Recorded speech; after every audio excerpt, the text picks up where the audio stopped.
Rock Talk. Oh, we love to rock talk on arrow.net, ARROE.net. All right, let's do it. Let's play it forward. Real people, real stories, the struggle to play it forward. Episode number 398 is with Will Hunt from the band Tempest. Doing good, man. Down in Florida. Weather's beautiful. Can't complain. Yeah, I'm here in Carolina, man. We're getting that vibe as well. Oh, yeah. It's beautiful up there right now. Man, there's a lot of great things that are happening in Florida these days. I mean, actually, it goes all the way back into the Tom Petty days and 38 Special and stuff like that. I mean, is that where you're originally from? Yeah, I was actually born in Gainesville, and my father went to GHS with Tom Petty. Was actually played in Tom Petty's band in high school. Wow! And one year ahead of them, and at the same high school was Don Felder from the Eagles. Go figure. What is it about Gainesville where so many people of music have grown from and basically have helped change the world? It's the water. No, actually, it's the Florida Gator football team. That's what it is. And Gatorade, we might as well throw that in there as well. Yeah, man, they invented it. It's a fact. Google it.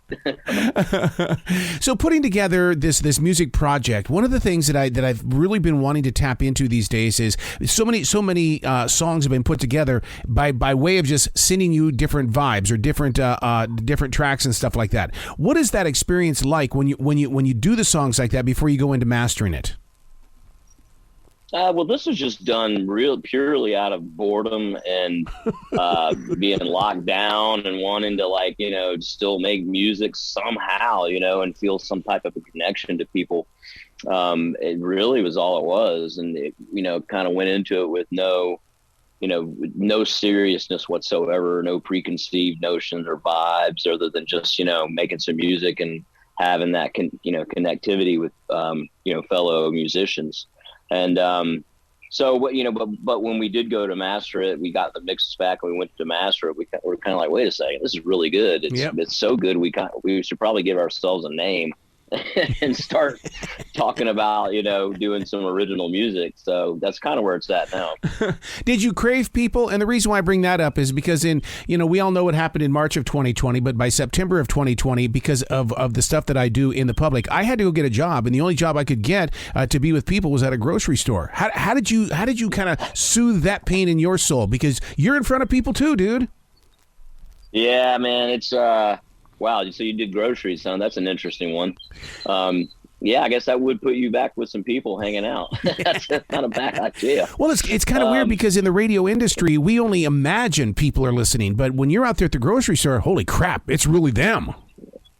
Oh, they're listening. They're paying attention. Don't bag my canned food with my produce. No, it's like man, I just made music, man. I did as much music as I could. With Evanescence, we were really in the infancy of making our last record. We had gotten 4 songs into the project, and which was always the plan to just do 3 or 4 songs, and then we had a tour scheduled within Temptation over in Europe, an arena tour over in Europe that was going to take place in April of 2020. And then we were going to do that and then, take a few weeks off and then ride that lightning a little bit, so to speak, and get back in the studio, kind of, fueled up from some cool shows and, just kind of make the record like that in phases. And, COVID had other plans. So for me, and I think, those of us in Evanescence, what we did was we just really hyper focused on, hey, we still need to make a record and let's do it. And it was a great outlet for that, and, I think that like everybody has their own story about rediscovering some things in their life, via being locked down. And I think that was a big part of it. I tend to kind of try to go with things in a way of like, what's the word I'm looking for? Just going with the flow. I surf a lot, and I kind of live that mantra of like, you can't chase the waves. You just got to kind of ride what's coming your way. And, don't fight the things that you can't control, just live with what you can. And I embraced that pandemic. I know a lot of people went batshit crazy. I almost got there, but, I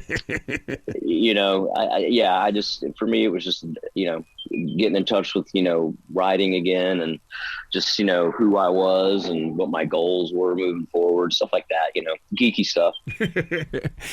One of the greatest feelings though was stepping back out on that live stage. What did you feel? Because I mean, it was like, wow, I'm really here. There are people really out there. Let's make this thing work. I have a newfound respect for that stage.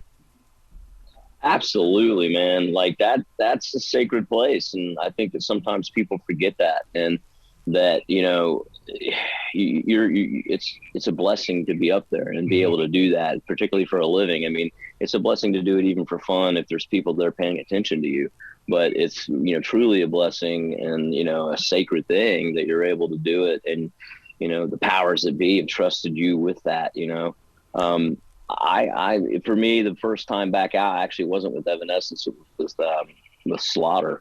Oh, and wow. I played some shows with Slaughter, and, we played some really big shows, and it was like, wow, we kind of maybe shouldn't be doing this, but damn, it feels good. Mm-hmm. And then of course for Evanescence, I mean, we had a record out, and literally it was, Jesus, it was like 9 months from the time it came out until we played the first show in support of it. And that was incredible. Wow. I was like, oh yeah, dude, so weird, but so cool, I was recently with Ted Nugent, and he talked about that there's a difference between those crowds that have the mask on and those that don't. He says those that have the mask, he says, I see them out there, I just don't feel them. Because that's I mean, do you go through something like that as well? I mean, it's like, it's not as loud as it used to be. It's a muffled cheer. I don't know about that. Yeah. That's crazy. Ted needs to be medicated. I love Ted Nugent, but Jesus Christ, that guy needs to be medicated. Look, I'm Wayne Dang Sweet Poontang all the way, man, but I'm just telling you, he's fucking crazy. No, you know what, man, I really did not notice that. I can't say that I did. And I just noticed that, I pick up a lot more from, quite honestly, from vibe and energy than that anyways. And, of course, that's a lot of people say, that big cheer at the end of the song or the end of the night or whatever is the big payoff.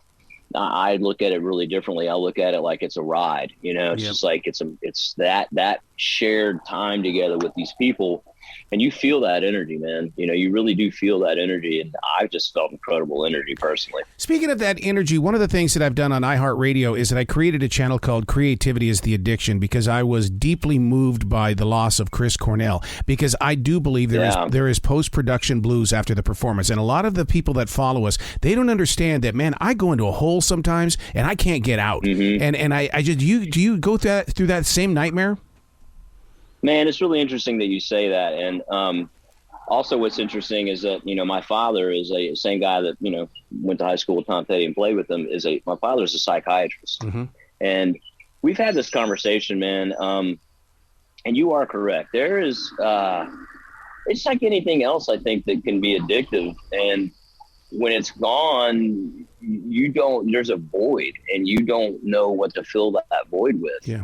And it's like, I don't know how to say it, man. Like for me, it's usually when I come off a tour, there's this massive adjustment, man, of like, and it's not, a lot of people go, oh, well, you're not, you're back home and you're on the ground, your feet are on the ground again, your head's out of the clouds. You don't have, people telling you how awesome you are every day. That's crap. That's not what it is at all.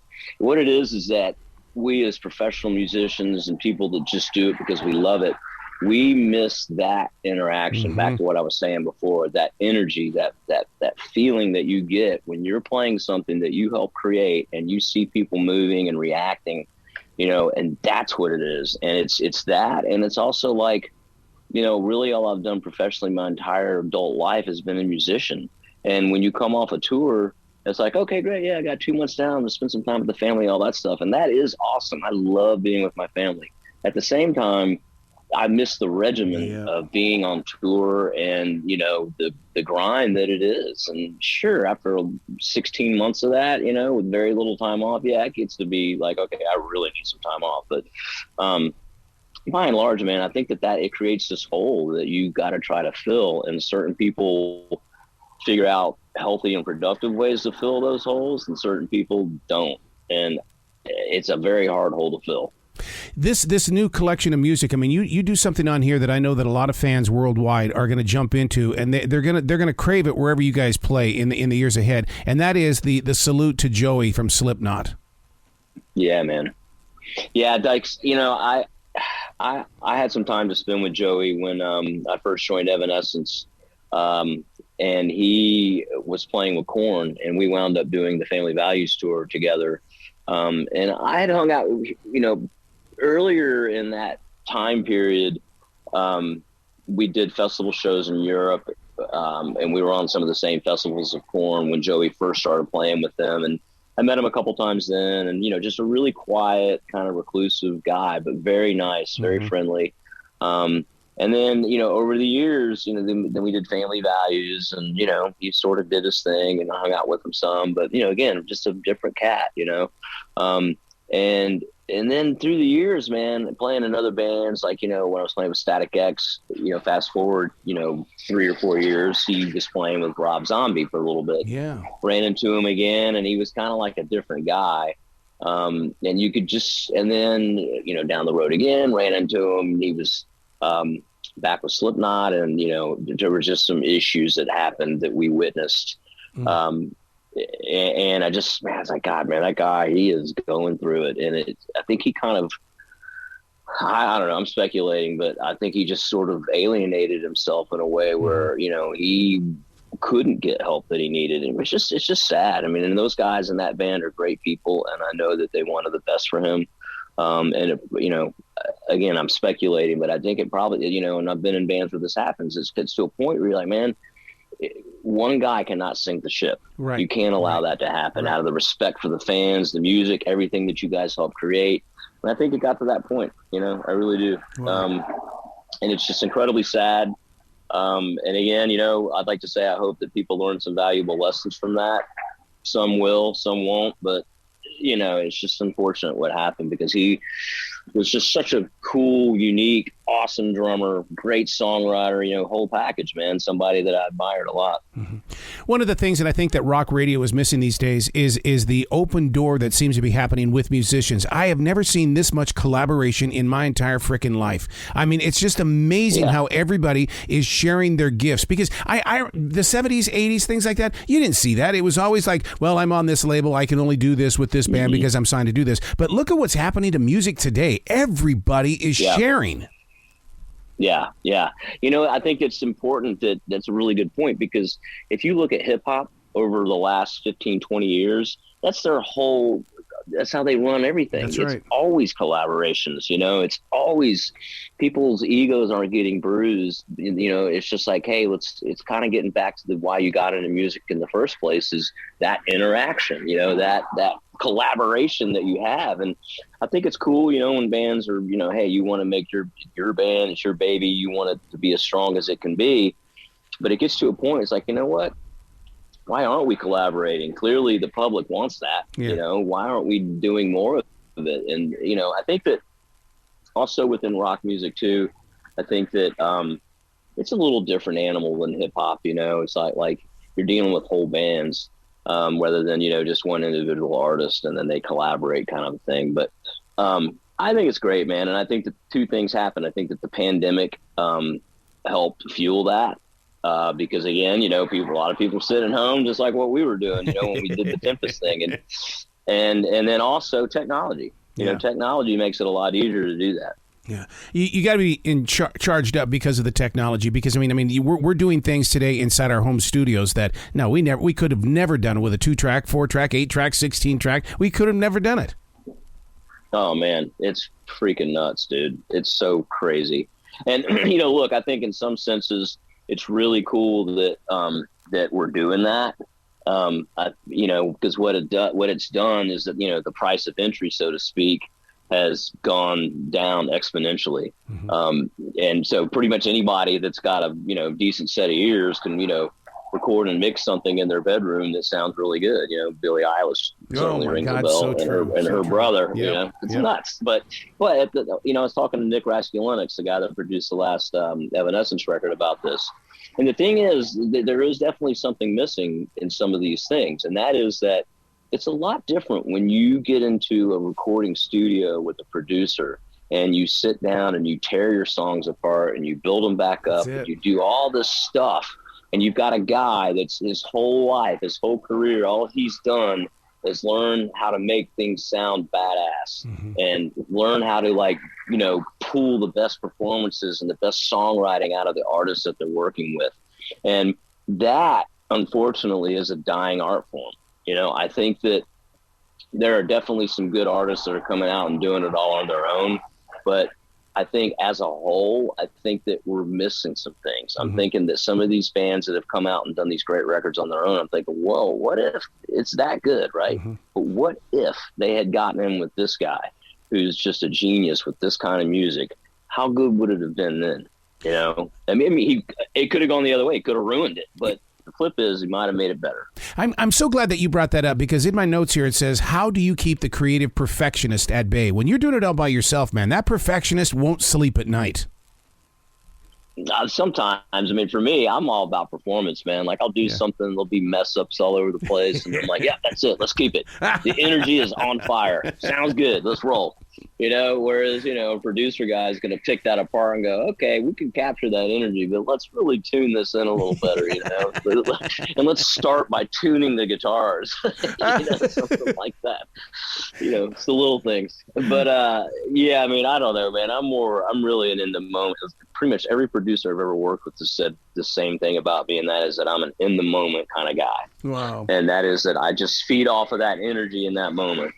Oh my God, that reminds me so much of when we first had our garage band up in Montana back in the 1980s, and it was like we didn't care if we were in tune. My running joke was, go get drunk, man. You're not going to give a crap anyway, but you're just going to be standing there watching us. You don't care. Dude, I know, man. Sometimes it's like, in my punk band in high school, you know, we always joked around about, like, yeah, tuning's overrated. It's like, it needs that. The song "Sober," man, sounds bigger when it's out of tune. Oh, it does. I swear to God, it does. I mean, it's like, what do you got? Double bass going on? No, man, that's just my regular guitar. That's my Flying V. I just tuned it down. I just tuned it down. Not with the, you know, I didn't tune it to itself. But, yeah. You know. The song "Sober," the video, was that something that you put together during the lockdown? Because first of all, I like the cutting edge to it, the black and white and all that. Yeah, well, we did two videos. We did one for the Dead Memory song, and we did one for the Sober cover, the Tool cover of Sober. And we, again, yeah, that was done, you know, pretty much right at the end of being locked down. We were able to venture out into the world a little bit more. And a funny story, where I went to go shoot my parts, because again, we weren't together, where I went to go shoot my parts. You know, the guy that was helping the video guy out, I get a call from him, and he's like, yeah, man, you might want to go get checked, because, you know, and this is pre-vaccines, by the way. No. So it was still kind of a scary situation. He's like, yeah, he came down with COVID, you know, the day after we shot. I'm like, awesome. You know, so my first kind of sort of big venture out into the world to do something, you know, professionally. And then it's like, oh yeah, COVID's real. You know, luckily I didn't have it, and luckily he was on the mend fairly quickly. But yeah, man, I mean, it was just, you know, it's like, it just, as soon as you started getting comfortable with things, and it was like, slap, nope. Yep. See, we continued to play during the lockdown. It almost felt like we went underground, because we were in these really dark places, and I mean, we were, you know, pretty far from people, but it was still the thought of, we're in a freaking pandemic, man, and we're sitting here playing, but there was a little bit of edginess. To me, that's what rock is all about. Yeah, dude. Like, you were doing something that maybe you shouldn't have been exactly doing. And yeah, like it's like, you know, I'm still rock and roll. Yes, you know, fucking the system. Yeah, there's definitely some of that going on. I would agree with that. So where can people go to find out more about the new album, and plus everything that you're talking about when it comes to Evanescence? Well, so as far as Tempest goes, we're, you know, it's all on all the digital platforms, videos on YouTube and all the services that serve that kind of stuff. Venmo, etc. And then, you know, we only have those two songs out, again, because we're really just done as a goof and just having fun. But we're talking now about, you know, let's start circulating some riffs and ideas and coming up with, you know, hopefully doing, you know, at least an original EP. So, Bad Wolves is just starting their tour cycle for their record, which also came out months ago. So we'll have holes and pockets where I think we'll be able to do that. So I would say be on the lookout for that, down the line. And more immediate, Evanescence, we put out our last record, The Bitter Truth, last March. It's almost a year old. Great success. It was number one in 22 countries. We've done really well with it. Really blessed to have the fans that we have. We just started touring for it last November. Interestingly enough, we got about 5 weeks into the tour and we had a COVID outbreak. So we had to postpone the last 5 shows until this past January, which we were luckily able to go make up. And then we have some touring throughout the rest of this year. We're going to Europe in June for a couple of weeks for festival dates, assuming nothing goes more sideways than it already is. And then we're doing a couple of festival dates in the States, like Aftershock, stuff like that. Nice. And then we are going back to Europe to finally do that Within Temptation tour.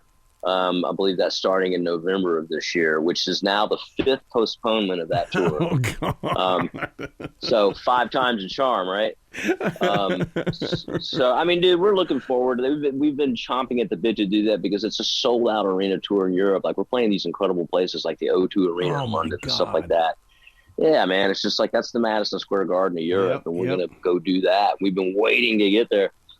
So that's happening. We've got some other stuff happening that's not confirmed yet. I would love to think that at some point we'll start working on some new music. I mean, we've talked about it, but we'll just see how that goes. Evanescence is definitely a band that's really about the art. When the inspiration hits, we'll do something with it. How do you keep the separation between church and state going? Because, I mean, one of the things that I've learned is that Lindsey Buckingham, it's not that he didn't want to be with Fleetwood Mac. It's just that he put so much love and interest in a solo project, and all he wanted to do was promote it, and nobody else wanted to play along with that. What happens with Tempest and with Evanescence? It's got to fit together somehow, some way, but do you have to swallow your pride when it comes to Tempest? I think that, look, man, everybody knows that kind of going back to this, like we're all blessed to have bands like those guys, Doc and Kyle and Chris have, Bad Wolves, and that's home base. You know what I mean? They built that band from the ground up and it's their baby. And, I have Evanescence, which is home base for me. And, but I also do other things outside of it. I have, I do shows with Slaughter when I can. Those guys are my friends. I grew up listening to that music, so it's a real joy to be able to do that. It keeps the chops up. It's fun playing for that crowd. And then I also have a project with the guy that's the fairly new singer for STP, Jeff Goot. He and I have a band that we've been working on for a few years that's finally going to see the light of day. And I also have another project with Todd Kearns, who's the bass player for Slash. Wow. And so I'm just constantly working, man. Like, and all this stuff is coming out. It's finally going to start hitting the market. And I don't know, man. I stay busy, dude. Like I've got that whole thing with like the devil finds things for idle hands. That's it's a very true statement. So I just try to milk as much as I can out of this gift that I've been given, and just stay busy, man. And it's not like I'm just not putting stuff out there to put stuff out there. I mean, the quality's there, I'm not I'm talking about the things that actually made the cut, not the things that I've got going on. They're like, nah, maybe this isn't going to work. And I don't know, man, I call it air traffic control, and with a little bit of luck and a little bit of, a little bit of work, you can make it all work. Okay, I got to do a note to myself. He's not interested in doing a bagger's job at a grocery store. Damn it. I was hoping no, dude, I think, listen, what I would do in lieu of that, not that I'm not interested, but what I would do in lieu of that is I'll be that dude that rents you beach chairs and jet skis on the beach. That'll be my deal. That would be it. That's the Floridian coming out in you, dude. Yeah, man. That's where my sights are set, dude. That's my retirement plan. My wife and I have already decided that's what we're doing. We're going to be those people on the beach, that rent jet skis and beach chairs, and she's going to teach beach stand-up paddleboard yoga. That's going to be our whole world. Man, you got to come back to this show anytime in the future. The door is always going to be open for you.